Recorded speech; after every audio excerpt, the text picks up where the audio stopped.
Hey there, I'm a DIY track guy. This is not my humble garage. This is a track.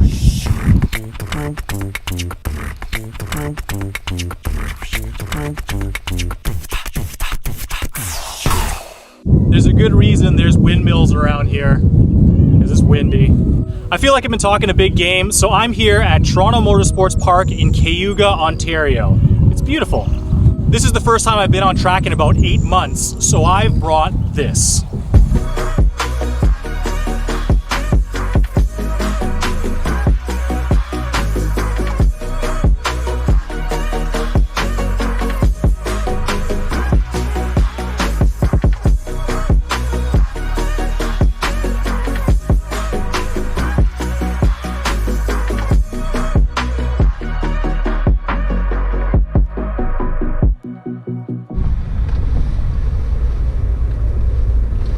Okay, first laps out on the track with this thing. Let's go.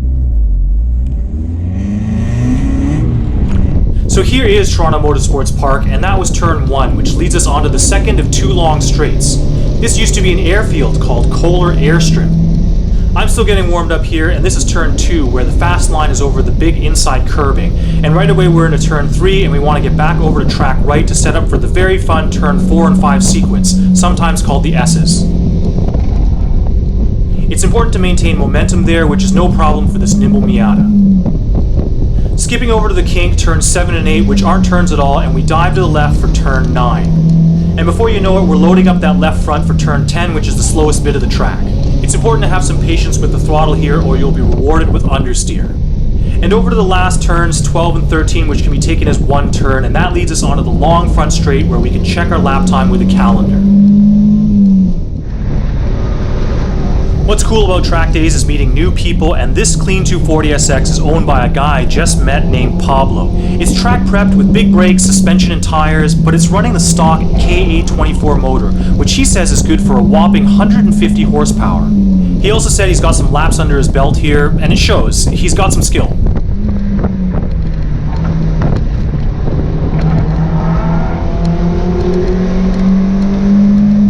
Surprisingly, he doesn't gap me as much as I was expecting on the run down to the kink.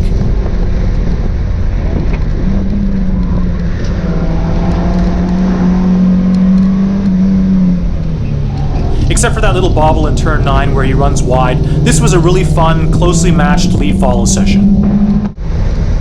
What's not closely matched is this short chase sequence with my buddy James's Ariel Atom. This thing is a sensational work of engineering and machinery, and it's an absolute weapon on track. Now he's running several-year-old slicks, so it's a bit slippery in the turns, but he's managing it well. And once it gets pointed in the right direction, that Honda K24 engine propels it down track with violence and urgency.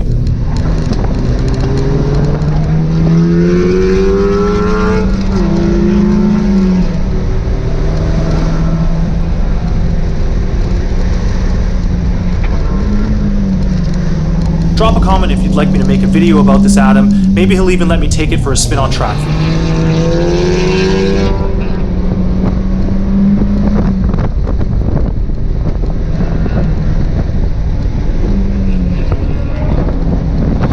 And as soon as he's cleared the last corner onto the front straight, he's disappeared. I'll stop talking here and let you take in the pulse-pounding, visceral drama that is my fastest lap of the day. I won't spoil it, but I'm pretty sure it's a track record. I can't even say that with a straight face.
Now that we're back at the Mostly Useless Garage, I've had a little think about my first on-track experience with this little beast, and overall it's pretty good, but there are problems, and I'll get to that second. If you've been following the channel, this 1990 Mazda Miata shouldn't need any introduction. It's not just any Miata, it's my Miata. Brand new, its stout 1.6 liter short nose crank motor developed a mind-altering 116 crank horsepower and 100 torques.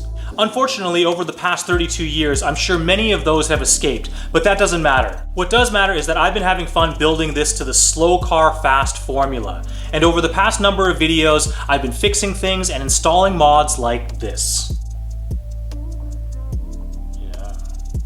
I know it's not much, but I've essentially been working on 3 areas: stopping, handling, and chassis. The Wilwood Dynalites up front with the Maruha pads and the 10.9-inch sport rotors with the PowerStop Track Day Spec pads were actually quite awesome. Although I only did about 20-minute sessions, the initial bite, fade resistance, the pedal pressure consistency, and the ability to modulate were excellent throughout. For handling, the upgraded sway bars, adjustable end links, track day alignment spec, and the Flyin Miata VMAX Extreme track coilovers all contributed to enhancing that famous Miata agility. The real star of the show was undeniably those Hankook RS4 tires. I love a set of sticker RS4s. They can put down decently quick lap times, remain consistent, holding temperature throughout a session, and wear like iron. I know guys who have run the same set for many seasons, doing 8 to 10 track days a year. For the chassis, it's acceptable for a non-caged convertible, but it still feels a little noodly. Overall, the front feels a little soft and like it's doing something different than the rear. Now, it's not all rainbows and unicorns. This thing is slow, and I don't mean compared to other cars. Against other Miatas, this thing is quite slow.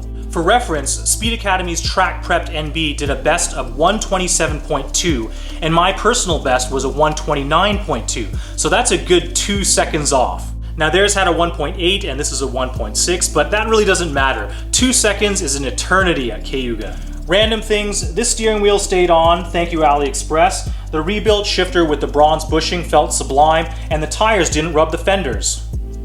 Like any track day, there's no prize for coming in first. Your reward is having an awesome time and driving your car home in one piece with a little less tires and brakes, which this did, so I call that a success. So that's all from the Mostly Useless Garage. I had a lot of fun today. I hope you enjoyed it. You're awesome. I'm useless. Thanks for watching.